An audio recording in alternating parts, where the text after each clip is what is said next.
O som das letras, aos sábados entre as 17 e as 19 horas com Ana Cristina Pinto. O som das letras, porque há livros que nos ficam no ouvido.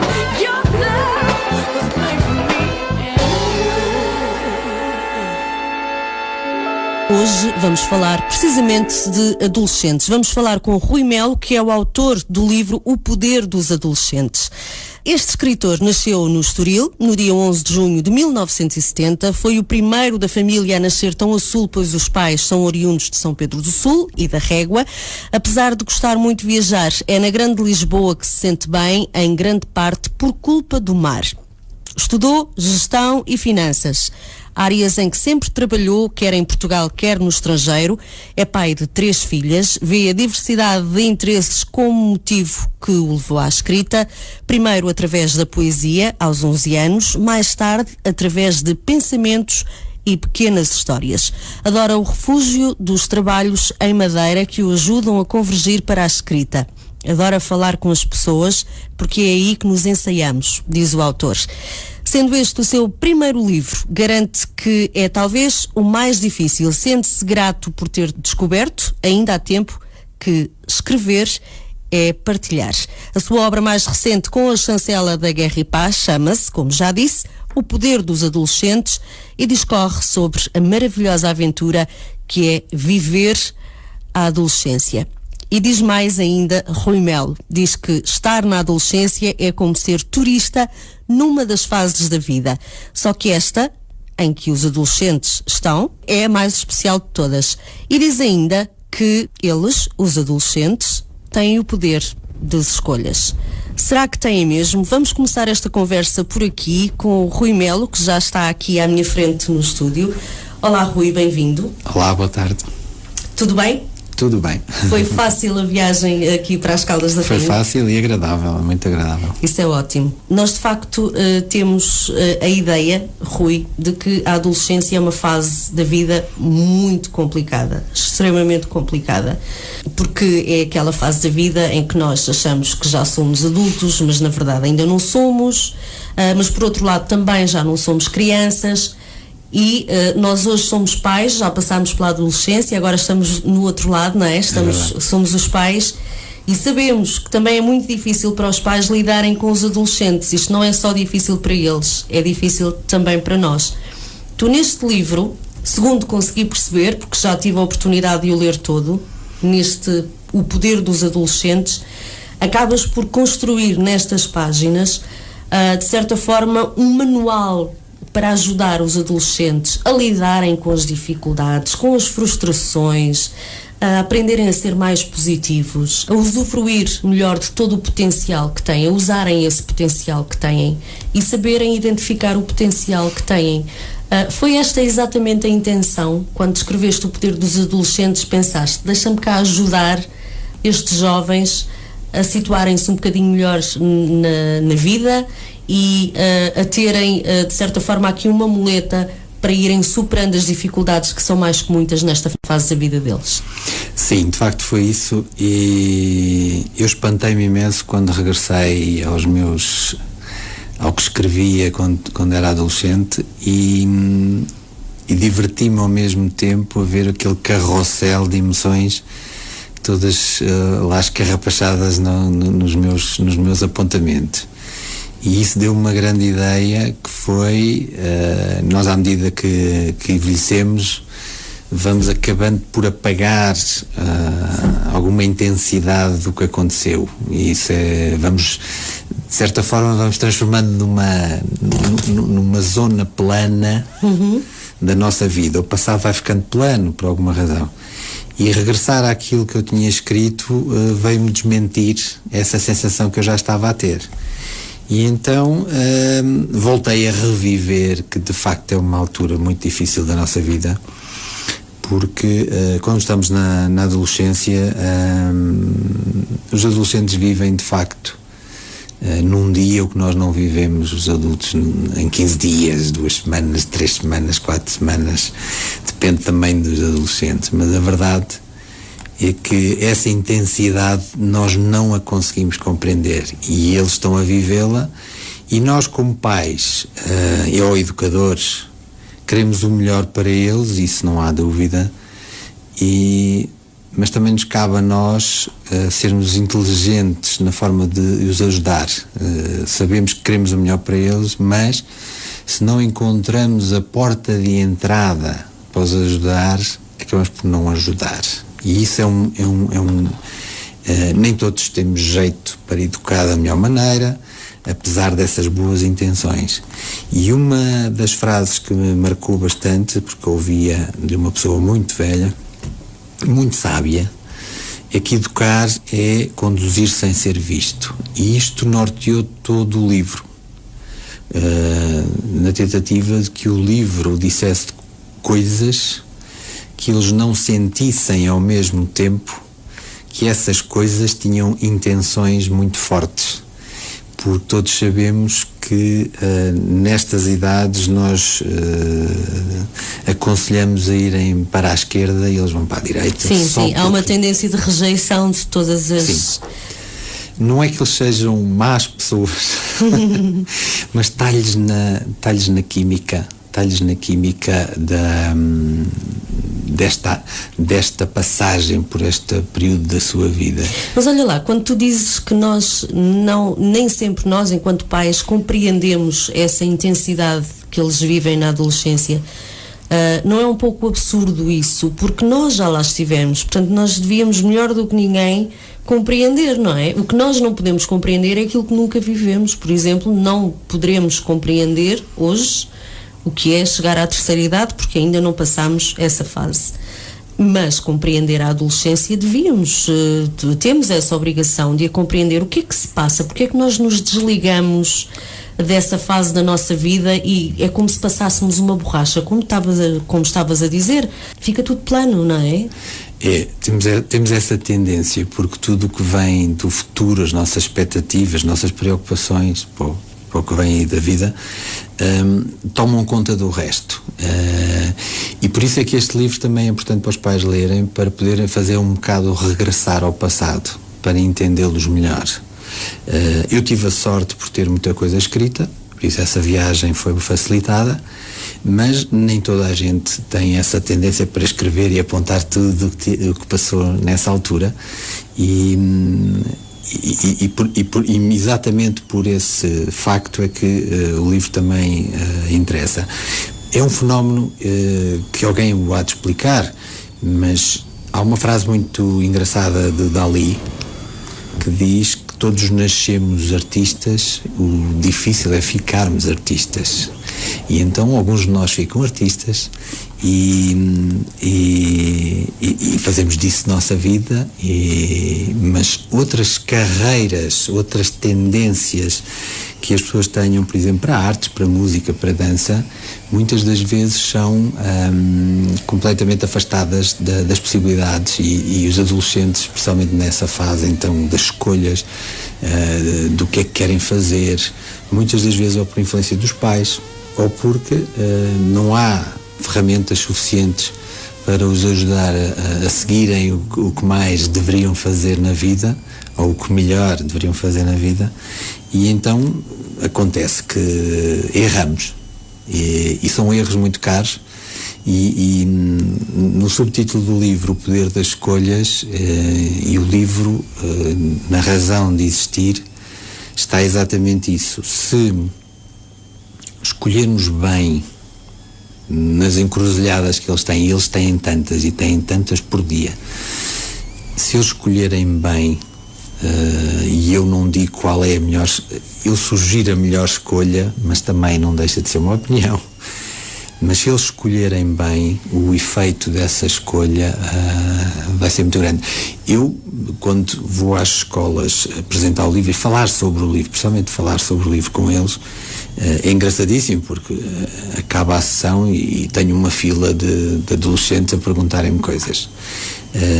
Mas o que é engraçado na apresentação nas escolas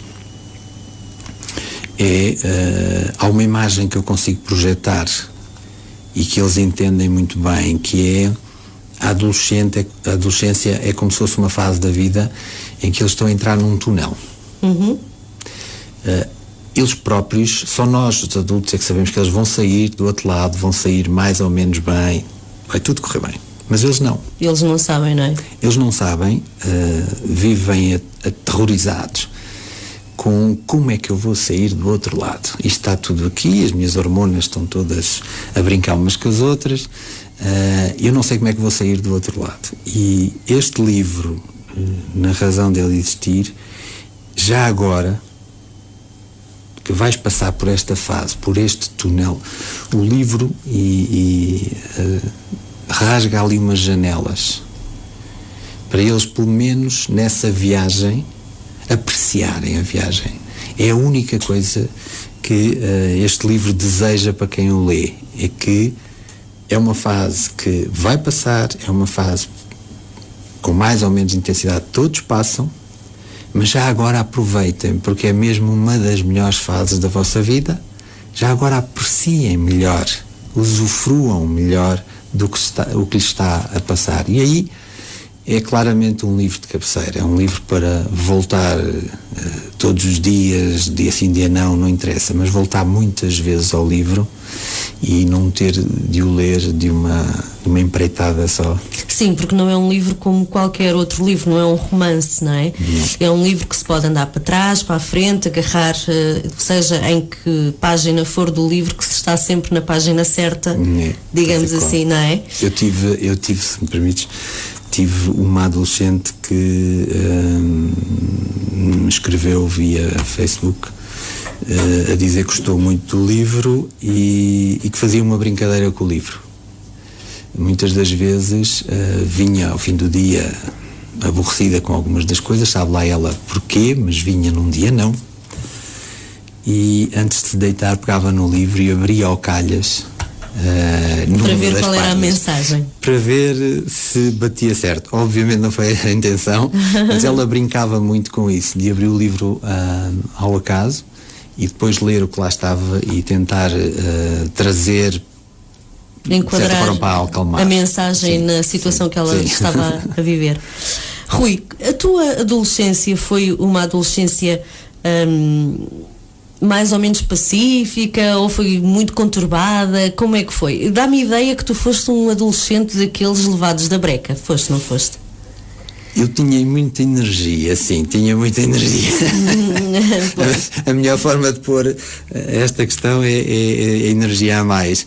De facto tinha energia a mais e os meus pais lembram-se disso e quando eu estava assim mais mortiço, eles perguntavam se eu estava tudo bem comigo, porque de facto a energia era em demasia. Como estive muito ligado ao desporto, vivi muito o desporto, de certa forma... Foste canalizando ali a tua adrenalina, não é? Sim, as energias, e era um desporto radical, por isso fui canalizando as minhas energias e a coisa foi passando bem. Do que eu me lembro, na escola também me chamavam muita atenção, e há uma história no livro ligada ao poder da sensibilidade. Porque esse para mim é a base para se entender tudo o resto. Um ser que não é sensível não consegue fazer entrar outras ideias, quer dizer, é mais difícil, é muito mais difícil. E mais ou menos aos 11 anos sei que estava de facto carregado de energia e era um dia chuvoso, estávamos todos dentro da escola, entre paredes, atalhando eu estava a bater com os pés e a correr por todos os lados e a fazer os meus estragos. E a diretora, na altura chamava-se diretora do Conselho Diretivo, mas que era assim, diretora, era a figura que nós temíamos mais. Estás a falar dos anos 80, era garantidamente.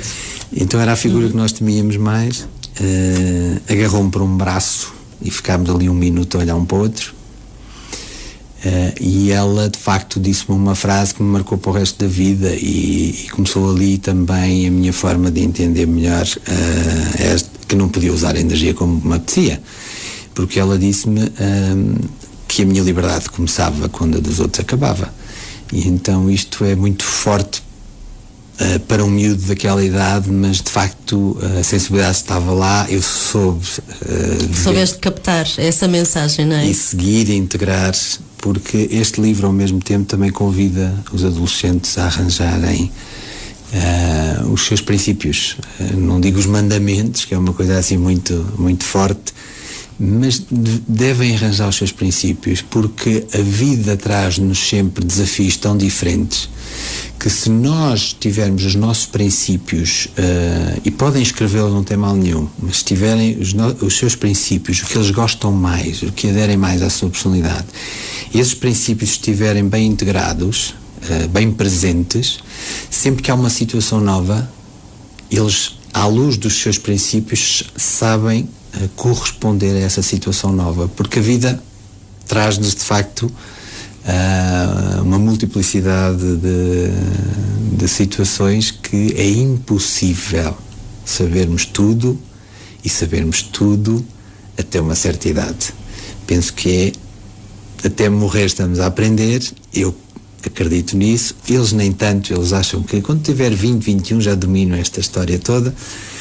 Que seja, mesmo que seja assim, esses princípios ajudam de facto a resolver situações novas. Sem dúvida. Vamos ouvir aqui uma coisa, só por um bocadinho, e depois continuamos a nossa conversa.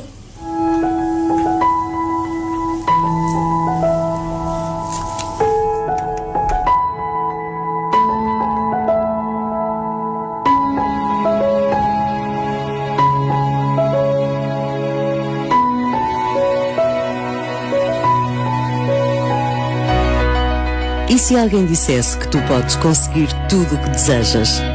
Esta é a revolução do sentir. Nunca a ciência esteve tão perto de provar que, afinal, tudo depende de ti.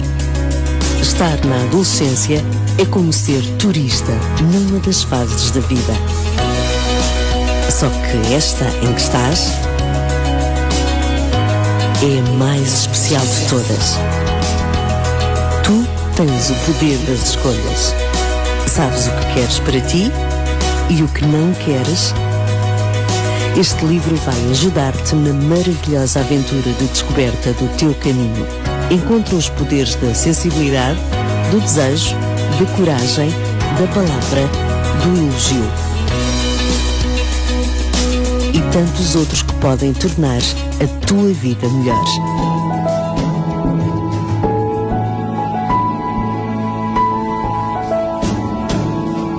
O Poder dos Adolescentes, o Poder das Escolhas. Um livro de Rui Melo. À venda em todo o país.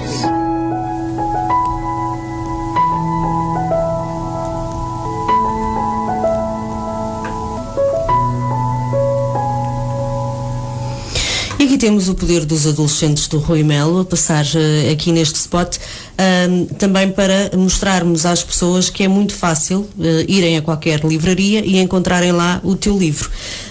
Estávamos a falar dos vários poderes que os adolescentes têm e referiste a um que é particularmente especial, que é o poder da sensibilidade, que me parece que na fase da adolescência é aquele que se calhar mais vezes falha. Porque o poder da coragem eles até têm, ou inconsciência, às vezes é mais inconsciência do que coragem, não é?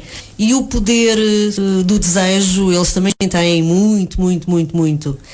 E têm vários outros poderes, como é óbvio, mas o da sensibilidade se calhar falha um bocadinho nessa fase da adolescência porque estão pouco despertos, embora a empatia também faça parte desta fase, e claro que sim, que eles são empáticos. E aliás, é curioso porque nós estamos a falar, eu estou a dizer que o poder da sensibilidade lhes escapa um pouquinho, mas em relação ao outro, porque eles têm uma sensibilidade enorme com aquilo que lhes acontece a eles, não é? Até uma sensibilidade às vezes demasiado exacerbada. Como é que tu lidas com estes poderes que as tuas 3 filhas têm? É fácil lidar com isto, ainda por cima 3 raparigas, e nós sabemos que as raparigas são se calhar ainda mais difíceis que os rapazes em muitas coisas. Elas são de idades muito diferentes. Eu vou estar aqui ligado à adolescência até muito velhinho, porque de facto tenho uma grande diferença entre a mais velha e a mais nova. Não é nada fácil, porque elas são todas diferentes, porque a sensibilidade e o grau de sensibilidade para as situações também muda bastante. Mas isso é os desafios da educação. Nós temos que saber gerir, não é? As personalidades delas. Personalidades e lidar com cada uma delas. Mas, por exemplo, em relação ao poder do desejo, que é um poder catalisador de tudo o que lhes vai acontecer. Eles desejam muitas coisas, lá está, vivem tudo com uma intensidade enorme, por isso desejam muitas coisas por dia. E no outro dia a seguir, às tantas, metade delas já caíram por terra. E até no mesmo dia. Até no mesmo dia, não é? No entanto, o poder do desejo é um excelente poder para se falar, porque no desejo tem que haver a responsabilidade de nos conhecermos e de fazer uma autoanálise do que é que queremos para nós. E aí os pais podem ajudar bastante, porque são as pessoas na vida deles que melhor os conhecem. E então,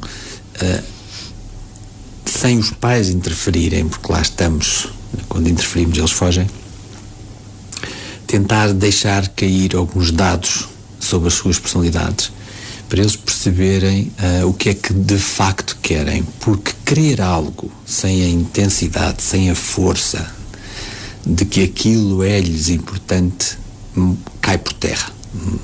Muitos dos desejos não se concretizam porque eles não colocam a energia toda nesses desejos, né? E irem atrás mesmo do que querem. E o que há é histórias de miúdos até muito antes da adolescência que já sabem exatamente o que querem e correm atrás e esforçam-se, porque aqui também em tudo o que atingimos, obviamente, há muita transpiração. Sim, sem dúvida. Mas os adolescentes também passam, nessa fase da vida, por um problema que é, se calhar, bastante determinante para que esses desejos que eles sentem não se realizem. E que é depois todo o mundo à volta deles e, principalmente os pais, não darem o devido apoio para que esses desejos se concretizem. Por exemplo, imagina tu, e eu conheço vários casos assim, se calhar tu também conheces, e quando nós fomos adolescentes nós próprios sentimos isso, ou conhecemos quem o sentiu. Tu sentes que tens vocação, muita vocação para uma determinada coisa e queres muito atingi-la, mas os teus pais dizem não é por aí que tu deves ir, é por outro lado qualquer, que até nem te agrada tanto, e tu acabas por ir atrás daquilo que os pais dizem. Nós não somos infalíveis e às vezes também erramos na educação que damos aos filhos e também erramos nas direções que tentamos que eles tomem, certo? Sim, isso completamente. Também há um espaço de aprendizagem para quem educa, não é? Obviamente. Mas, por exemplo, o poder do desejo conjugado com o poder da coragem, porque aqui não é uma coragem física, é uma coragem de defendermos aquilo em que acreditamos, até às últimas consequências. Se é isso que eles sentem, deviam enfrentar os pais, porque este livro é para dar força aos adolescentes também nesse sentido, que é se estão completamente certos de que é aquilo que querem, vão buscar o poder da coragem e defendam a sua posição, porque a coragem é defender a sua posição. Eu lembro-me, quando era adolescente, lembro-me de namorar já tarde, eu tinha 17 anos, primeira namorada.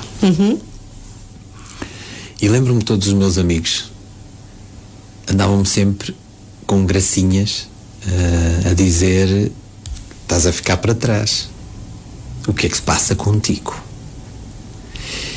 E a determinada altura aquilo chateou-me bastante, e começou-me a chatear bastante, até que acabou esta conversa sobre ter ou não ter namorada.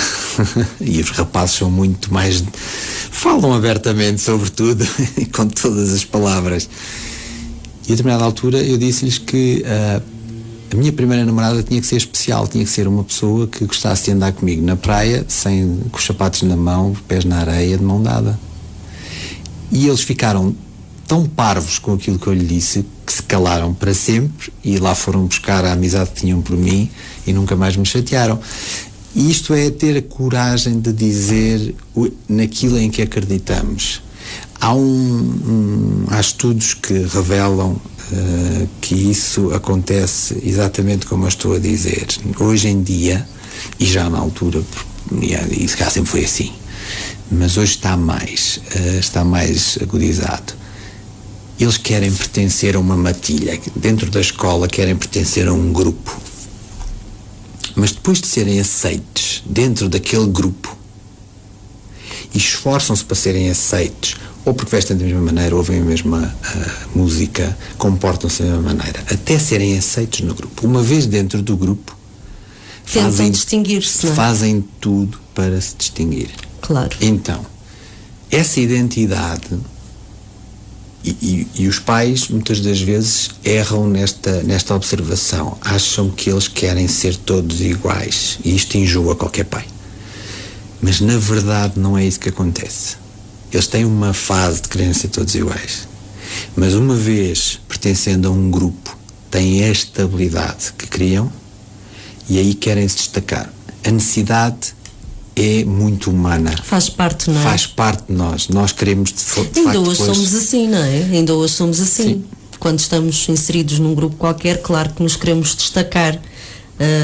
Na adolescência isto é ainda mais é uma necessidade ainda mais forte, porque eles também estão naquela fase de construção do seu próprio eu, não é? Da sua própria personalidade. Eles querem descobrir-se, portanto a necessidade de se destacarem para tentarem perceber que tipo de pessoa é que eles são ainda é mais acirrada, mais forte. Por isso eu penso que há muita salvação na geração que está a passar pela adolescência agora. Eles são muito mais universais, são seres muito mais universais, menos acanhados dentro deste país onde nós estamos. Por isso, eu penso que eles são muito melhores do que eu fui quando era adolescente, não tinham uma perspectiva do mundo como eles têm hoje em dia. Isso é muito bom, têm as possibilidades muito mais abertas, podem ser o que quiserem, e este livro tem muito mais informação, não é? Muito mais informação, e isso tudo é bom, e penso que eles estão a escolher. Agora, em todos os adolescentes há aquela franja porque temos muitos adolescentes com uma enorme incapacidade de desabafar, e não estamos a falar de desabafar com os adultos, estamos a falar em desabafar com os seus pares. Há miúdos isolados, e por exemplo este livro é muito maior do que ele está depois em papel, porque o livro por trás, eu tive um esforço imenso para o encurtar para que eles não se aborrecessem, mas o livro é a zona da vida que é cor-de-rosa, e eles têm que acreditar que a vida de facto é boa, e é muito boa. Aproveitar a vida que temos é espetacular. Claro que existem problemas, claro que existe a zona cinzenta da nossa vida, mas por exemplo o poder do desejo, e se eles acreditarem em mim, no conselho do livro de encontra os teus próprios desejos, não está escrito no livro, mas por trás do poder do desejo está o facto de, se eles acreditarem que é bom terem os seus próprios desejos, não deixam facilmente entrar os desejos dos outros. Ou seja, questões de bullying entre amizade, entre grandes amigos, questões de bullying entre os namorados, em que um sobrepõe-se ao outro, em que um quer sempre fazer aquilo que ele quer, esmagando o que o outro quer. Trabalhar no poder do desejo e acreditar que faz-me bem ter os meus desejos evita, é um escudo protetor para que essas situações não aconteçam. Porque no Dia dos Namorados, em 2017, saiu uma estatística e de facto o bullying entre os casais de namorados existe, e até fevereiro de 2017, 12 meses para trás, existiam 1.400 queixas na polícia sobre bullying entre casais. Eu ia exatamente falar também um pouco contigo sobre estas questões do bullying, não apenas entre os casais, mas entre os colegas, na escola, porque de facto eu tenho um pouco a ideia, e se calhar talvez esteja errada, mas vou pedir também a tua opinião. Eu tenho um pouco a ideia de que no nosso tempo, não é? Isto nos anos 80, quando nós estudávamos nos ciclos preparatórios na altura e até no secundário e tudo mais, estas questões não se colocavam tanto. Não havia tanto bullying como há hoje. O que é que se passa com os jovens? Por exemplo, nós temos assistido a uma onda de violência nas escolas absolutamente impressionante, como este ano, logo na abertura do ano letivo, aconteceu em várias escolas, com crianças de várias etnias à pancada. Porquê é que isto acontece hoje? O que é que está a falhar? Onde é que a sociedade está a falhar? Onde é que os pais estão a falhar para que isto esteja a repetir-se tanto? Eu posso só dar também a minha opinião, porque não sou técnico de sociologia, de psicologia. Sim, mas na tua opinião, mas claro. Na minha opinião, porque de facto sou uma pessoa que observa bastante a sociedade e divirto-me imenso a ler sobre o que se está a passar.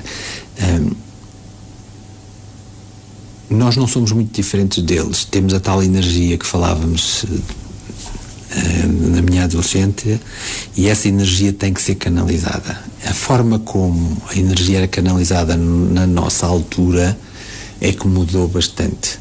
E o que se vê é que, por exemplo, eu quando era adolescente divertia-me e gastava energia e arriscava, se calhar fisicamente, algumas situações, mas estávamos a construir cabanas, a trepar árvores, a tirar, se calhar, guerras de pedras entre uns e outros. Hoje em dia, eles ficam sentados a uma secretária ao computador, é isso? Mas a forma como eles têm que gastar essa energia, muitas das vezes, e serem os maus da fita de vez em quando, que também faz falta, fazem-no contra os adultos, fazem-no contra os colegas. Ou seja, essa energia, essa afirmação que eles têm necessidade, e nós também tínhamos, mas essa afirmação é canalizada porque não há outras formas. A rua, brincar na rua, viver na rua, ser educado na rua, desapareceu das vidas deles. E então a única forma que têm é enfrentar a autoridade para se sentirem vivos, para se sentirem jovens. E então enfrentam a autoridade nas escolas com os professores, enfrentam a autoridade em casa com os pais e, obviamente, com os colegas mais fracos.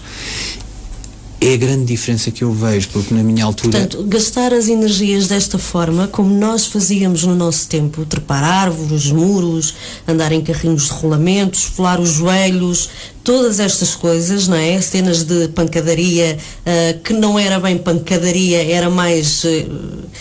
olha, jogar aos índios e aos cowboys. Chegaste a brincar a isso? Eu brinquei imenso a isso. Exatamente. Não é? Índios e cowboys correr uns atrás dos outros, mandar umas pedras e umas fisgadas e não sei o que. Eu era um bocado Maria Rapaz nessa altura e gostava dessas coisas. E portanto isso acabava por canalizar a energia deles para esse tipo de brincadeiras, e depois as situações de violência que hoje nós encontramos nos miúdos não se verificavam tanto, ou pelo menos não com esta gravidade, não é? Sim, porque tem um pouco a ver com isso. Sim, eu penso que sim. Todos gostamos de gritar vitória, todos gostamos de atingir coisas, todos gostamos de dizer eu tentei e consegui, arrisquei, tentei, consegui. E os miúdos não são iguais, hoje em dia não são diferentes do que nós éramos. E então eles têm que também simular isso. O som das letras, aos sábados entre as 17 e as 19 horas com Ana Cristina Pinto.